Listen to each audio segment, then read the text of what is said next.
I think the first year I ended up doing 3 or 4 retained searches. The next year or this year, we're on track to do 10. Many recruiters feel stuck in the feast or famine cycle of contingent search. The vast majority of the business that I do is now retained and fully bought in. They stay busy, but it feels reactive and the results are unpredictable. Matt Rooney knows that feeling well. He had some good years and some not so good ones before deciding he wanted a business that felt more strategic and more stable. It goes a long way. We have predictability into what we're doing here. Going from kind of the feast to famine of fully contingent to something that's not only more enjoyable and fulfilling and being somebody who's actually adding value, but just that kind of financial aspect makes a big difference. After nearly a decade recruiting in private equity, Matt realized that taking on a wide range of roles was never going to create the level of partnership he wanted. When he joined our Elevate coaching program, he made the bold decision to narrow his focus to one specific function inside of PE. It felt risky and uncomfortable, but it became a major turning point in his career. It really came down to 2 major changes that have changed my business and career tremendously. And the first was picking a specialty. My initial reaction to that idea of honing in on a specialty, I was against it. I was hesitant. Why would I block myself from business if I'm saying I'm just doing this? What about that? Matt is the founder of Coastal Partners and has become a recognized authority in his niche through original research and the Deal Sourcery podcast. I like it a lot, and so I like to spend time preparing, and I like to find as much information about the guests that we're having on as I can beforehand, and I like to prepare an outline that I share with them and ask them if there's anything that they want to talk about that they think they have a perspective on. He's now the go-to recruiter for business development roles in PE and is on track to close 10 retained searches this year. Welcome to the Resilient Recruiter Podcast. I'm your host, Mark Whitby. In this episode, you'll hear the practical steps behind Matt's transformation and what it takes to move from contingent generalist to trusted retained specialist. Okay, welcome, Matt. Thanks for doing this. Thanks for having me, Mark. Really, it's an honor. I don't know, we should have done this sooner. Why did it take so long for you to come on the podcast?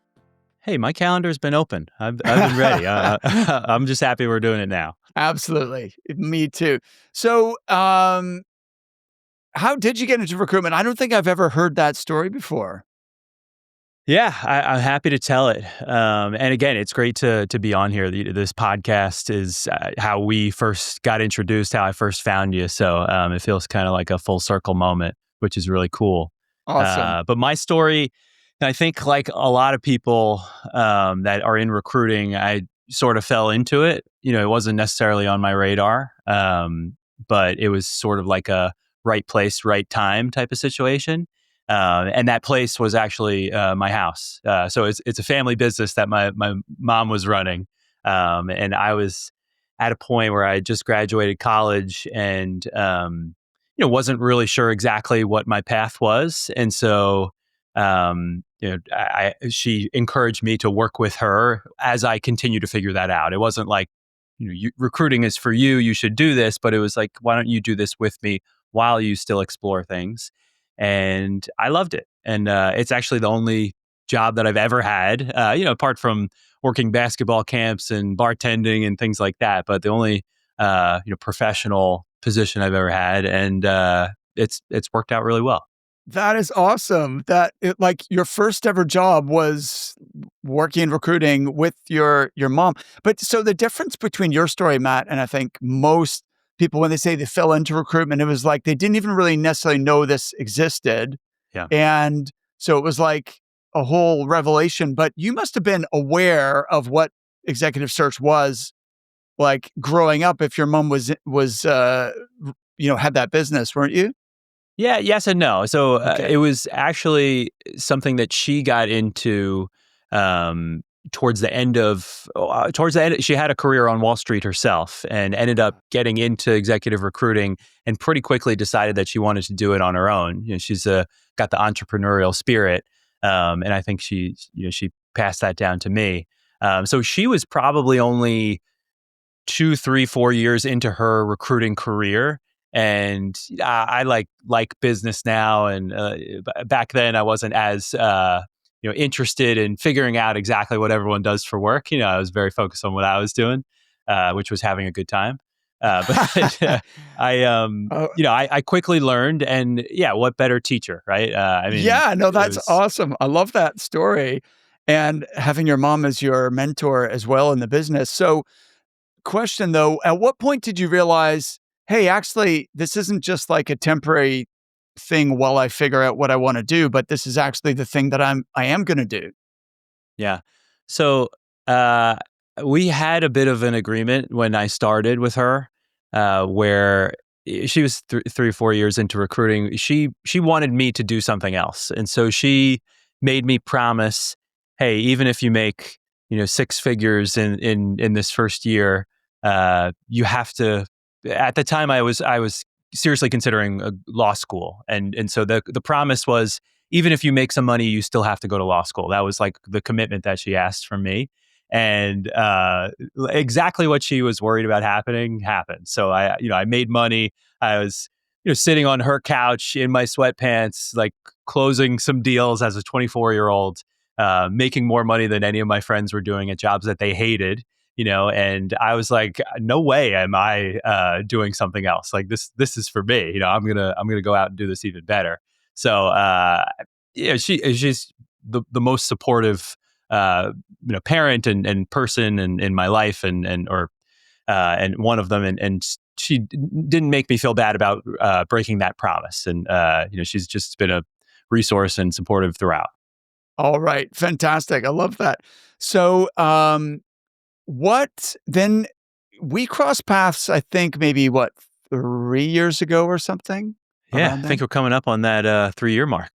Okay. So what prompted you to reach out? You mentioned you'd been listening to the podcast, but why did you feel like, it would be great to get some external input and some coaching? Yeah, so it kind of ties to, I guess, my journey in recruiting. So we kind of talked about the early stages and how I got introduced to it. So it was my mom and a partner, and they were just figuring out what recruiting was too. And this is 2012, 13, 14 timeframe where they started and I started, and they had worked in finance, investment banking, and started recruiting for those same types of positions, which is a great thing to do. They knew it well, and I sort of collaborated with them on what they were working on, but they also encouraged me to go out and build my own practice relationships. And they said, "Hey, there's this universe of private equity. We don't really know that much about it. We don't have many relationships. Go do what you want with it, under our banner." And so I did that. And that just happened to be a good point in time to be a recruiter in that industry. It was growing quite a bit. And I was able to cold email my way into working with pretty legitimate firms, as a person who was just learning, what the words meant in the industry. So that was great. And we we had a lot of success, and we had good years, we had not so good years, and really what we positioned ourselves as, and me specifically within PE, was kind of like a utility recruiter. Hey, what are you looking for? We'll help you find those people.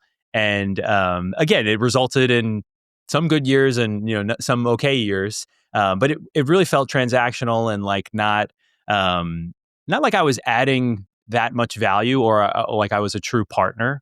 And some of this is kind of how I feel today looking back, but I felt like I didn't really know where I was headed, and so I took a look at what else was out there. I thought, well, maybe I should go to a bigger recruiting firm and kind of learn how it's done, and that way I can kind of professionalize. And so I was just looking around for resources, and there was basically one resource that I found at the time, which was your podcast. And it was just interesting to see, or to hear people who were experiencing the same things that I was, and looking to learn and improve in the same way that I was. And so listen to the podcast just because it was interesting content, but then found that, oh, okay, you have this community, this recruiting coach community, and looked into it, and it was really a pivotal point for me in my career. And we can talk about what's happened since then, but that's how it kind of all came together, and why we're here now. Fantastic. Thanks. And so, yeah, so you'd already been almost 10 years in the business at that stage, right? Yeah. So look, this is a tough business. I think the ups and downs and having good years and not so good years, like I bet you almost every single person listening can relate to that, and I definitely can. I've had those ups and downs myself, and um, so you're at that. You mentioned it was a pivot point. Looking back, what do you think were the things that were not? What was the sense of dissatisfaction, or what wasn't working? You mentioned in retrospect it seems transactional, but why did you why were you gravitating to content to sort of learn how to professionalize? Yeah, I mean, so we talked about how I kind of came up under the guidance of my mom and her partner, but they were also just figuring out recruiting, and they didn't have ambition to grow a big recruiting firm or to we ran into some obstacles. At some point they were like, I was like, we need to get a website. Let me, pay someone to build us a website. They were like, we don't need a website. This is 2015, and so there was, what I wanted to do was not exactly what they wanted to do, and so I was alone. Like I think a lot of solopreneurs and solo recruiters are obviously, but they feel that way, and so the availability of like help, mentorship, learning best practices from others, you have to go out and find it, And so I that's how I found you, and then being in your program, the changes that I made like have made all the difference, and where I am today is in a very different point than the period that I'm describing, and it's because of the work that we did. Fantastic. So Matt, I know that one of the You very can cue first the commercial music if you've got some, because I think that's Okay. a pitch for the recruitment coach if there ever was. Thank you, sir. I appreciate it. And so I know one of the first um, changes that you made was to narrow your niche. And so what was your honest reaction to that at the time? Act because you mentioned you were a utility recruiter. Now you did specialize in PE, which is Right. in a sense that is a specialism, but you've even narrowed further than that. Can you talk through that journey and what your mindset was towards that? Yeah, totally. And so my perspective on joining your group, and like it really came down to two major changes that have changed my business and career tremendously. And the first was picking a specialty, becoming specialized. The second was transitioning from contingent to retained. And I'm probably speaking the playbook here. Like I imagine that's most or a lot of people's issues. But your question on my initial reaction to that idea of honing in on a specialty, I was against it. I was I was hesitant. I was, I why would I block myself from business if I'm saying I'm just doing this? What about that? And so it took probably a little bit of additional encouragement from your end. But again, looking back, it was one of the best things I've done. Why do you think it's been a positive change? Like what has resulted from that? Yeah. So today, so I feel like a true value added partner in the engagements that I work on, and I think that comes from spending all of my time in one space and learning the market in and out, and it's a flywheel effect. I only really talk to people who are doing the job or people who are looking to hire someone to do the job, and I hear all the different approaches, and I'm able to absorb the nuance, and I can bring that to all of the engagements that I have, and it's information that's not out there that only someone who spends all of their time or a lot of their time in the space would have. And so that uh, that is a game changer completely. Like that confidence, and just it's way more enjoyable for me, to be a partner and to be able to bring value, than not to disparage contingent recruiting because, hey, I'll place somebody without a retainer, any day of the week. But it it felt transactional. It felt like the value was just the introduction. Hey, I found a resume. Do you like this resume? And now it feels like a lot more strategic, and just say it again, a true partnership. Love that. That was a great answer. So let's talk then about that's a good segue to talk about the transition from contingent to retained. Yeah. Um, do you remember what was the first retained deal that you closed?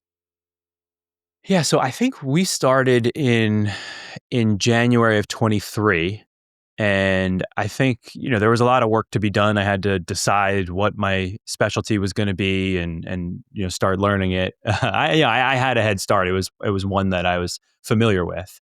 So it's business development within private equity. That's my specialty. And unfortunately, that term is like, if I was able to influence the term for that job, I would have chosen something different, because business development is a catch-all term in every industry. So it's a little confusing, but my clients are private equity firms. The jobs that I work to fill are the people who find the companies that they invest in. So oftentimes that's called business development. Sometimes it's called deal origination, deal sourcing.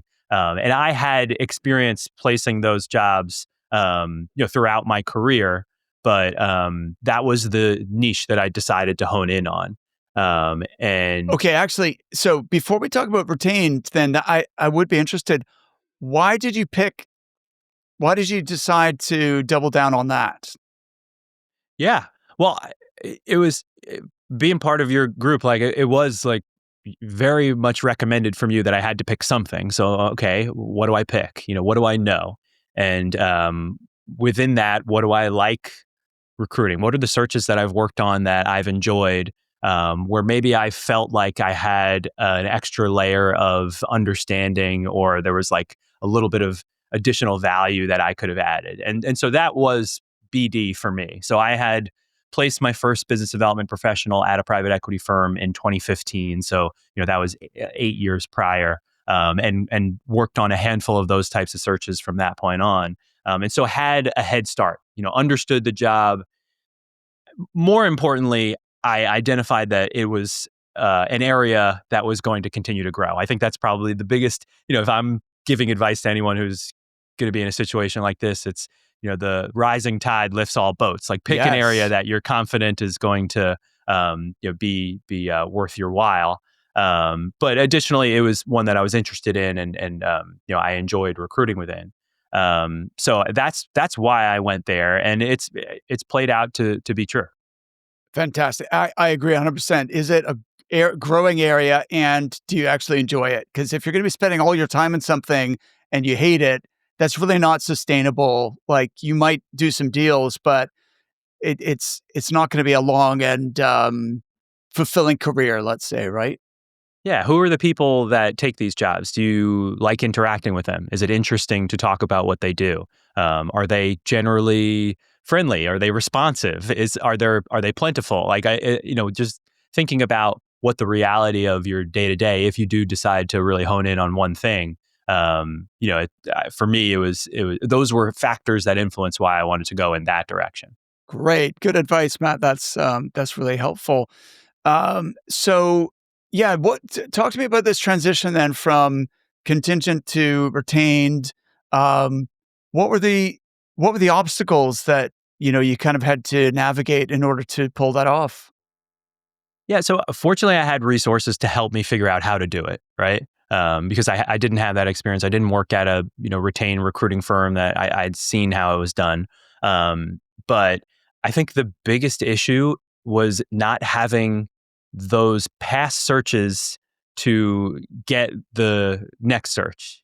So all of my prior experience was contingent, and so it kind of took a little bit of encouragement from my end, and just really selling myself, and firms that were just taking a shot on me, and I think the the fact that I had honed in on the niche and really advertised myself as a specialist for that function, that went a long way. I think that was why I think 2 firms in the beginning of 2024 decided to do a retained search with me. Those are my first 2. They happened actually in the same week. It was busy times, but yeah, it was they were thorough. They did their due diligence. They wanted to speak to references, and I had all contingent references, and fortunately that wasn't enough of a roadblock to stop us from moving forward. But that was a roadblock in other circumstances, and it really helps to have the track record, but you got to start somewhere. So you just got to find a way. Exactly, exactly. There's a few points I wanted to follow up on there, Matt. First of all, how did it feel different from everything you'd done before? Oh, I was like, walked out of my office, like high fiving people in my house. Like, someone was going to pay me up front, lock in my time, non-refundable. Like, it was a big, big change. And that's like, so I think the first year I ended up doing 3 or 4 retained searches. And then, the next year or this year, we're on track to do 10. And it's it's the vast majority of the business that I do is now retained and fully bought in, true partnerships, and it goes a long way. We have predictability into what we're doing here, and going from kind of the feast to famine of fully contingent, to something that's not only more enjoyable and fulfilling and being somebody who's actually adding value, but it just that kind of financial aspect makes a big difference. I mean, it's stating the obvious. Do you know what drives me crazy? Paying 5 different vendors for 5 different tools that don't talk to each other. Your ATS over here, your sequencing tool over there, your note taker somewhere else. And now you've got data silos everywhere, and your team has to learn 5 different systems. That's why I'm excited about Recruiter Flow, an AI-first ATS and CRM that's a true all-in-one platform. You get ATS, CRM, email sequencing, AI note-taking, business intelligence, and data enrichment, all integrated in one place. One vendor, one login, one system your team actually uses, and no surprise add-ons jacking up your price every quarter. I'm very selective about who I partner with on this show, and I only work with products I genuinely believe in. Recruiterflow checks all the boxes. To see how it works, book a demo at recruitmentcoach.com/recruiterflow. 100%. No, that's a great way of describing it. So let's talk about this roadblock, though, of it's a bit like a chicken and egg, right? Like almost like when you're new out of university and you're trying to get your first job, it's like, people are looking for someone with experience, but how do you get the experience if you can't get a job, right? It's that same kind of conundrum. But what I'm interested in is like, was that obstacle real, or was it more in your mind, or was it a bit of both? Yeah, it was probably a bit of both, but I haven't done the work to unpack what's just existing in my head. So I think I would point towards the actual pushback that I got from clients. Okay. We decided to go with this firm because they have more experience with this type of search. That happened. So Yes. I think it was more that, but you can't discount. Maybe I could have sold myself with a little more authority or something like that. But I wasn't suggesting that, Matt. I guess, and look, it's a legitimate objection that may come up. Like, how many other retained searches like this have you delivered? I think, it's realistic to expect those kinds of questions and potentially some pushback. At the same time, from what I can see, the fear of that objection is bigger for many recruiters than the actuality. Like people think, yeah, but what if people say you've never done retained before? How do I answer that? And of course, the answer is honestly, but the reality is a lot of times it won't come up. If you filled the same role and you can point to success stories, you don't have to mention whether they were contingent or retained necessarily, right? You just say, well, I filled this job, 10 times last year. It gives that confidence, and you don't explicitly say whether it was retained or contingent. They can just infer what they want, but you should never mislead prospects or be untruthful. but it's fine to leave it unsaid, I think. Totally, and I definitely did. I think firms, especially in private equity, they're risk averse. They want to find people who have done this before, and it's their thing. And part of the tying back to choosing the specialty, it's like a lot of times people want to put you in a box, and if you can define which box you get put in, then all the better, right? And so I think. That's it's all related, and fortunately, I was able to get over the hump and start putting those kind of tombstones or prior searches on my resume, so to speak, and that just compounds into the next ones. Exactly. It does. The first one is the hardest, of course, right? For a variety of reasons, and then it gets easier. What do you think some of the keys to success were for you in winning those retained deals? Yeah, I mean, not to repeat myself so much, but really the specialty, like even today, like when I pitch firms, I sometimes have to say, I promise this is the last time I'm going to say it, but like I really know this market. Like all I do is speak to people in this market every day. Like I know where to look. I know how to determine if someone has the right skill set. I'm not saying like I'm the expert's expert, but that's how I can can help and what I can deliver.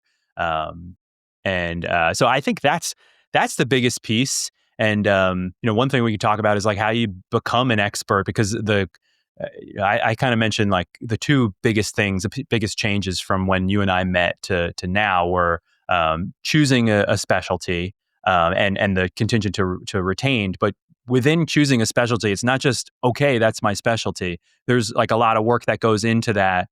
And content is a huge piece. I had hesitation towards posting on LinkedIn, but you have to get your name out there. And again, it kind of has acted as a flywheel where I'm writing about this specialty, and then I'm receiving feedback from people, and I'm talking to new people and learning more and sharing that. And it just has compounded. And not to mention, people are now aware that, hey, there is a recruiter that does this as their specialty. So that's a big part of it, is like letting people know, and sharing, for me, sharing some of the learning along the way as I dove in. Okay, I love this. This is a great next thing for us to talk about, because you're now very visible. Like I mean, I don't know the PE space, but I would guess that you're one of the most visible voices as far as private equity deal sourcing specifically. You're publishing like benchmarking information, you're tracking trends. You publish your really good, let me just, oh, darn, I had it up a second ago. Your quarterly business development report. You've really focused on thought leadership and sharing information for your target audience. Can you talk through, like, first of all, what made you realize that that had to be part of your playbook, and then how did you get that started? Because I feel like people intellectually think, oh yeah, that makes sense, I should do that, but they still don't do it. So what tipped you over the edge, and how did you really just build the momentum on that? Yeah, I definitely didn't see it all beforehand. It was one of those things where it was an idea that sounds like a good idea, but I didn't have I didn't see all the benefits that I now see when I started. So I guess the way that it started is this niche that I'm in, private equity business development. It is somewhat small. And that's also a factor when people are considering where to specialize, is like, how big is this market? And yes, is it growing? But if it's really small and it's growing, that might not be the best place to spend time. But one of I guess the benefits was like I was able to get my hands around the entire market in, it didn't take too long. But I basically identified everyone who was in this job at any private equity firm in the US and in Canada. And, not all at once, like I've, along the way, kind of added to that database, if you will. But from there, I realized that, and I was doing that because a few things. I wanted to know I wanted to know the market. I wanted to know where the candidates were, what they looked like, So I could bring that to a firm and say, okay, this is the profile that we decided makes sense for what you're looking for. This is the data around those, where those people are, how many of them there are, and there are other places to pull people into these roles, but it felt like a unique way to bring data to the conversation. And so I was just doing that for my business. And additionally, a compensation survey I thought would be a really interesting thing for my business and for candidates and for firms that were hiring. And so I needed to know who to send the comp survey to. So I really spent a lot of time, manual labor on LinkedIn, as recruiters often do, identifying all the people in this role.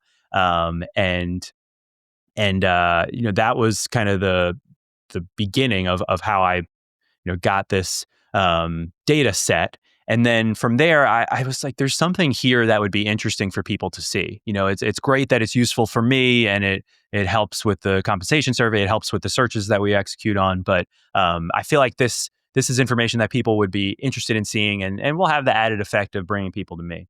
And so I tried to figure out a way to do that could be, I could package it into something that I'd want to share that wasn't just giving everyone what I had spent a lot of time pulling together. And so I started releasing quarterly reports where I was just identifying the number of hires that took place within the business development function within private equity and what their backgrounds were. Whether they come from sales, did they come from investment banking, did they come from something else? How much experience they have? What did the fund that hired them look like? That took a lot of work. Like I'm not like a marketing whiz. Like I was not very good at pulling this stuff together, so I had to get some help.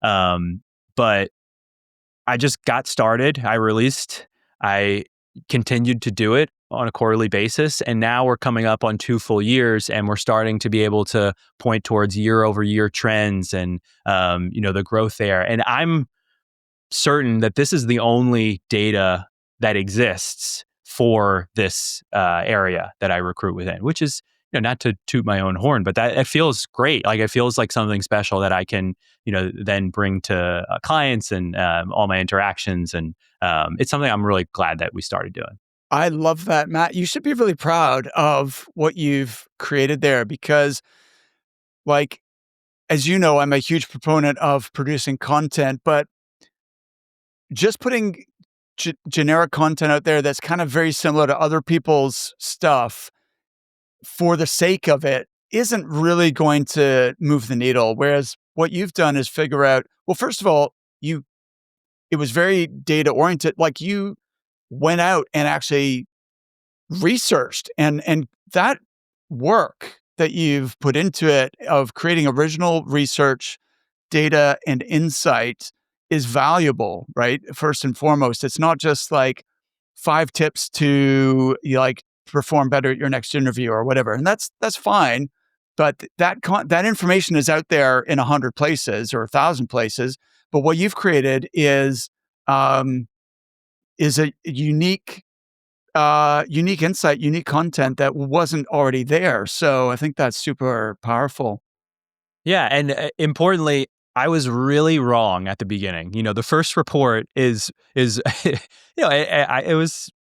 was an exploration. Like there wasn't an answer. It wasn't like I found the answers and I was repurposing it. It was first person research and data and analysis. And the first quarter I was off on the total number of people in this job, and slowly I did more searches. I met more people. I realized, oh, this firm has a whole team of people that do that. And over time, like now, today, I feel like I'm like very close to 100% accurate, give or take a few. But I wouldn't have gotten here had I not started, Right. Exactly. I That's think the takeaway, I think. that people overthink it, and that perfectionist tendency really holds people back from just taking the first step and, okay, well, let's get started. Let's do the minimum viable product, right? Like everyone has to start somewhere.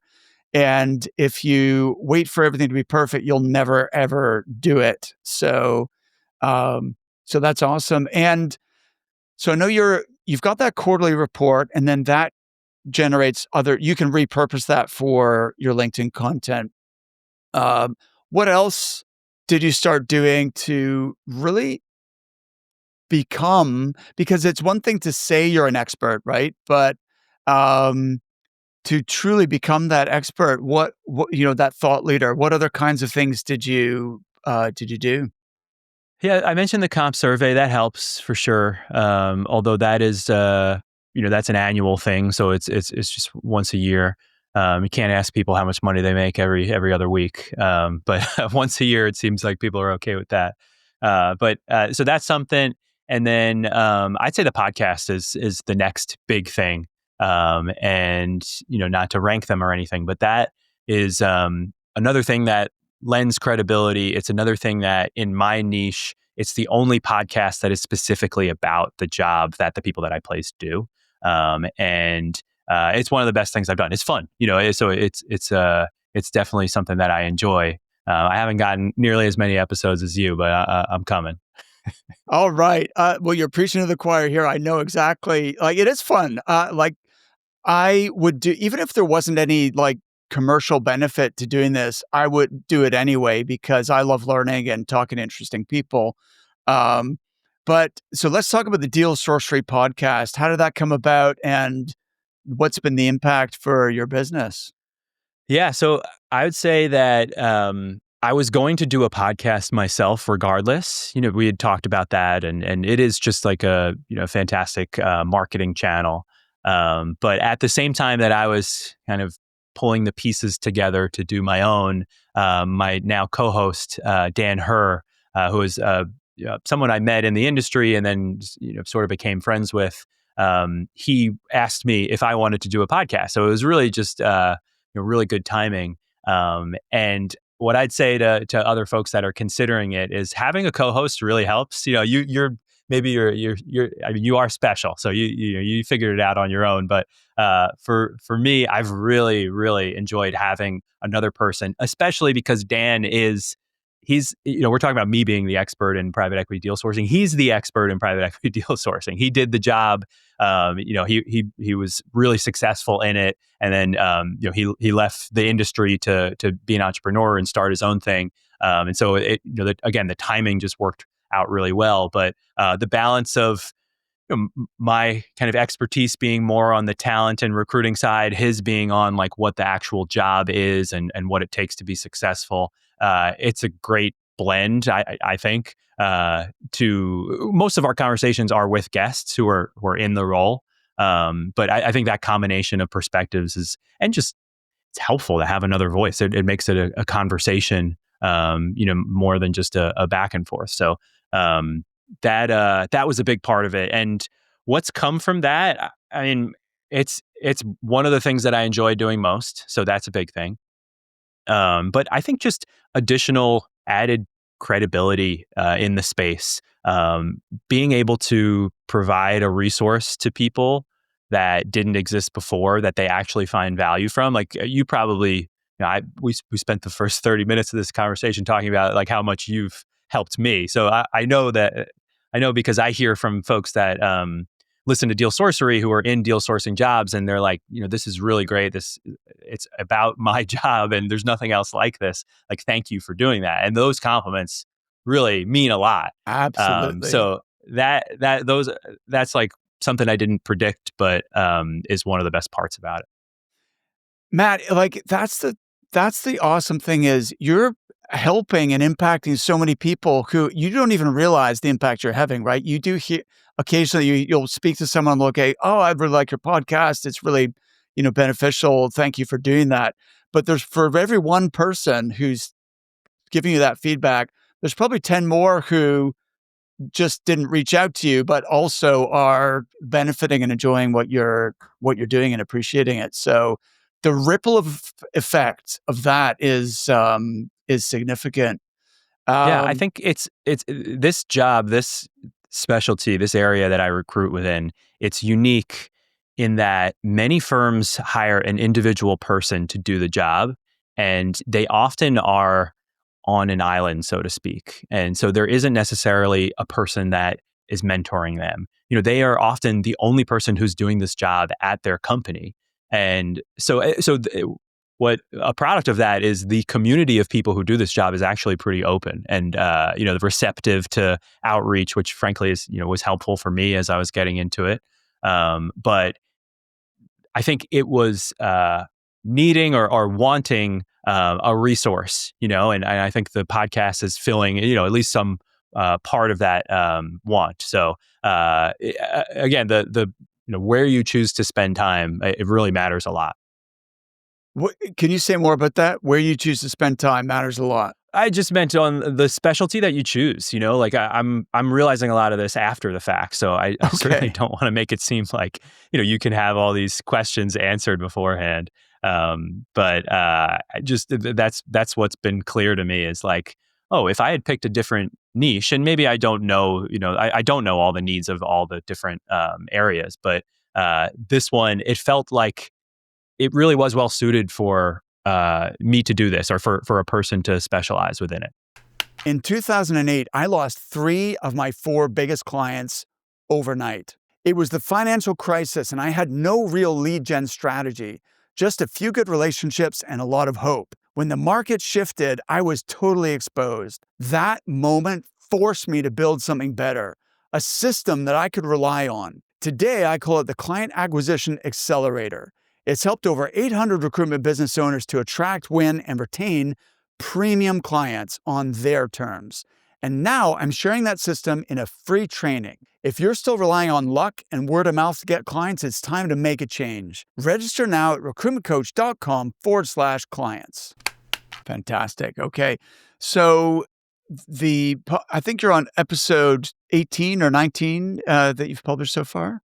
Yeah, I think 19's coming out next week. All right. Congratulations. That is awesome, man, because look, a lot of people start a podcast and then they don't get immediate traction, and there is work involved, folks. Like, I'm just putting that out there. It is hugely beneficial. I'm a big believer in it, but it does take effort. Like anything worthwhile, right? It does take effort. And then it kind of just fizzles out, but you've really kept it going. So, really, really impressed and proud that you've done that. It's way more work than it seemed at first. So it's maybe good that you didn't know how much work was involved. Yeah, and it is. It's. I like it a lot, and so I like to spend time preparing, and I like to find as much information about the guests that we're having on as I can beforehand, and I like to prepare an outline that I share with them and ask them if there's anything that they want to talk about that they think they have a perspective on. And then I've been involved in the editing. I think we've gotten to a place now where like our editor really knows what we're trying to accomplish, and it's not anything super complex. But there's a lot that goes into it, and even it's worthwhile. But it's not it's not just showing up and pressing record. For sure, yeah, absolutely. And mind you, there are a lot of those types of podcasts as well. But what you've done is a really high quality, like your production, the marketing, the quality of the audio, and obviously the preparation shows, right? Because I think there's 2 aspects of this. There's the quality of the actual production. So the audio, the video, the graphics, all that. Does it look credible and professional? But ultimately, what's even more important is the quality of the content. Like, is that valuable to people who are listening? And you've obviously care about it a lot, and you've put a lot of thought and preparation into that. And if you get those things right, then, people are going to listen loyally and really like become followers and fans of what you're doing. Can I turn the tables? Can I turn the microphone on you a little bit here? Because we're talking about how I picked my niche, and the fact that the niche wanted this content. It feels that way. I think that's true for you probably tenfold. Right. So was it clear to you at the beginning that there was this demand for, or this interest, let's call it, for the content, the things that you talk about, recruiting businesses and how they grow, how they succeed? Was that clear to you? Yeah, good question. Not really. It was more. So I actually wanted to start a podcast about 3 years before I actually did it, and I wish I'd started it sooner. But the same obstacles that stop any of us from doing anything, like overthinking, like even something as dumb as I couldn't think of the best name, and that like delayed me for months, right? Which I should have just. Greg Savage said I should call it the modern recruiter, and because I asked people for feedback, I was like, I'm thinking of doing this. What should I call it? I actually sent a survey to my email list and got some good ideas, but nothing really kind of stuck. And Greg was like, yeah, the modern recruiter. I actually got a graphic designer to like run with that idea. And it just didn't feel right. And I ultimately settled on the result. But just little silly things like that, like just procrastinating and then, oh, I'm figuring out the tech, like what microphone do I need? All these the things that, I don't know how to publish it on, Spotify and on Apple. And so I let the minutia of the technical stuff stop me from just getting started, which I regret. I think if I'd started sooner, I would have even more momentum than I do now. But what the motivation was, Matt, I was having these conversations already with really interesting people. And in fact, I would say one of the keys to my own personal development is I've always tried to learn from other people around me. So whether it was like my first job in recruiting, s- watching what are the top billers doing and asking them for advice and taking them to lunch and picking their brains, right? And then, w- you know, when I started my coaching business, I always learn as much from you and my other clients as you learn from me. And so I'm having these really interesting conversations and learning from everyone I talk to. And so it just seemed obvious to me that I should hit the Yeah. record button and then share that information with a wider audience, I guess. So it kind of came out of that, if that makes sense. It does. Yeah. Just another one for you. Did you start posting on LinkedIn first and kind of developing Yes. that credibility first, and then podcast came after? Yeah, yeah, definitely. So I was already posting on LinkedIn. Um, But the podcast, as you know, really elevates that because it allows. So what you've got now, which is awesome, is you have these three really significant pieces of content. So you've got the annual salary survey, you've got the quarterly um, insight report specifically for deal sourcing, and you have the podcast. And from each of those, you can repurpose and create additional, like you can slice and dice that to create, get into a real rhythm. So, like from your podcast, you now have got video content as well, right? So you can have video clips on your LinkedIn feed. And so, LinkedIn came first, and then podcast just kind of amplified that. I'm sure you're the same way, and you've probably felt this way for a while. But I used to spend a lot of time, maybe in your the early days of your group. It was like carve out 30 minutes to think about what you're going to post on LinkedIn for the week. And that was like something that people were talking about. And I did that a lot, and I did that more than 30 minutes because it took a long time. Now I'm at a point where I don't think that much about what my content schedule is. I mean, I think about it. I have pen to paper on it, but the content is there, like you're saying. There's all of the things that I have, those kind of pieces of content or those pillars that I have, just are recurring things that I put out that fill the calendar. Exactly. And I think that's the key is having it is a lot harder to create content when you don't have the long form content to draw on, right? If you're just trying to come up with a daily post of the day, um, that's more of a grind because you have to keep coming up with more ideas all the time. Whereas what you've got is you have that long form content as the podcast, and from there, there's so many different things that you can do from each episode, right? I know one thing you do is you create those carousels. So you create a carousel. In fact, I'm not going to talk for you. Can you tell me, like from each podcast episode, how you repurpose that into additional content? Yeah, for sure. So Deal Sourcery does a full length video and audio episode that goes out, YouTube and all the other podcast players. But I mean, generally, we just share it on LinkedIn. That's where kind of all of our marketing takes place. But that first, we call it episode announcement post, where we tag the guest and their company and the hosts. We have our editor, our great editor Casey, who pulls together a carousel image that has visuals on who the guest was and maybe a pull quote and some high level topics discussed, and that kind of serves as a first initial announcement, and then from there we'll usually release 2 to 3 60-second ish clips, video clips, also on LinkedIn.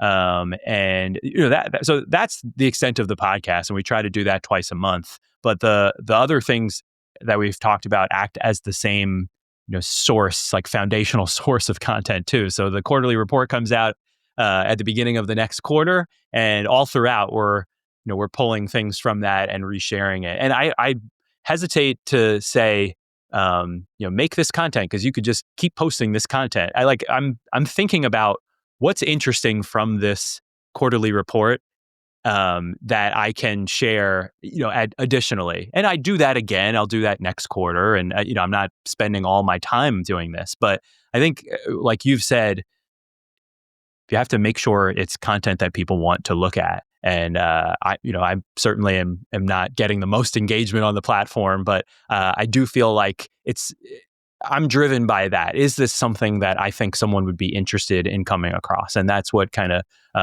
keeps me going from a content perspective. I love it. Can you think of any other specific results or benefits that have come out of the podcast and the stuff you're putting out on LinkedIn? Yeah, we got invited to do the podcast in person at a conference, and I almost had a heart attack thinking about that. I was going to have to do it in person, but no, That's I was huge. fine. That's really cool.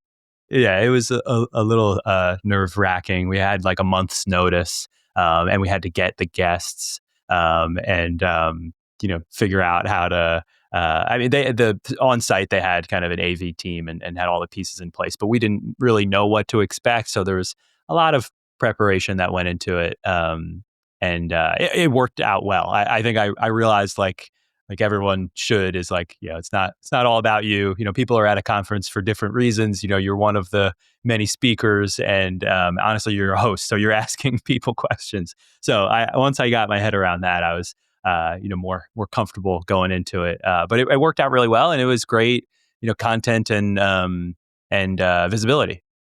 I'll say, so let talk me through that in a bit more detail, Matt. So you got this invite, like what actually happened? How did that all come about? We were basically since we started doing the podcast, folks that were in the industry that we know well, we're aware of it and we're fans of it or happy that we were doing it, and those were the types of people that were involved in pulling together the content for the conference. And so they thought of us, hey, why don't you do this at the next event that we're doing? And we were like, of course, we'd love to. And that was that. We just had to put the pieces together, and fortunately, we were able to do that. Yeah, that's awesome. That I don't think you can really understate the impact that when you go to the effort to put really high quality content out there, like what you are doing, you attract opportunities that you would have never otherwise been involved with, right? It's like it is, you mentioned the flywheel effect. It really is like that. And so how did it actually work? Like you recorded a live panel and that was the podcast episode, or? Yeah, exactly. So they had a setup there, but we were up on stage like all the other panelists at the conference, and we just invited our guests up, in kind of like a 2-part conversation, and had a little mini episode with each, and we had an additional, we had our editor and an additional cameraman there to record some additional content. And we just released it as an episode like we normally do, and shared the same clips. And it was just cool to have it be in person. And it was actually the first time I met my co-host in real life. So Oh, it was, that's awesome. it Yeah. was a lot of fun for a lot of reasons. I can totally imagine that. And so, I mean, the credibility that confers on you is awesome, right? Because it's one thing. I think attending in-person conferences is a great business development strategy anyway, because you're face Yeah. to face with people. And also they know that you're serious about that industry and that you're investing to like really learn that industry, to meet people.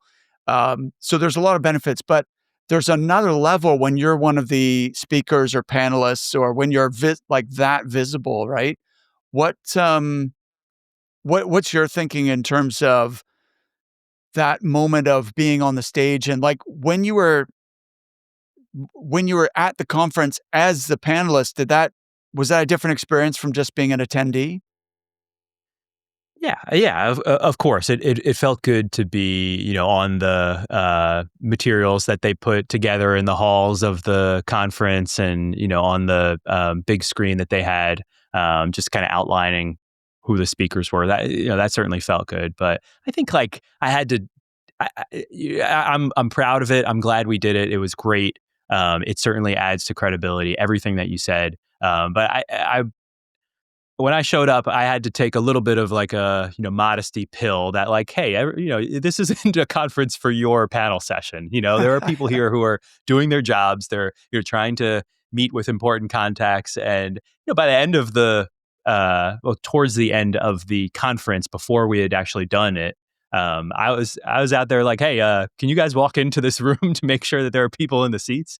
So I'm not trying to come on here and say I've got everything figured out and I was selected to give this big keynote, but it did feel good, and it was a piece of recognition that what we're doing is being recognized, and people like it. Yeah, fantastic.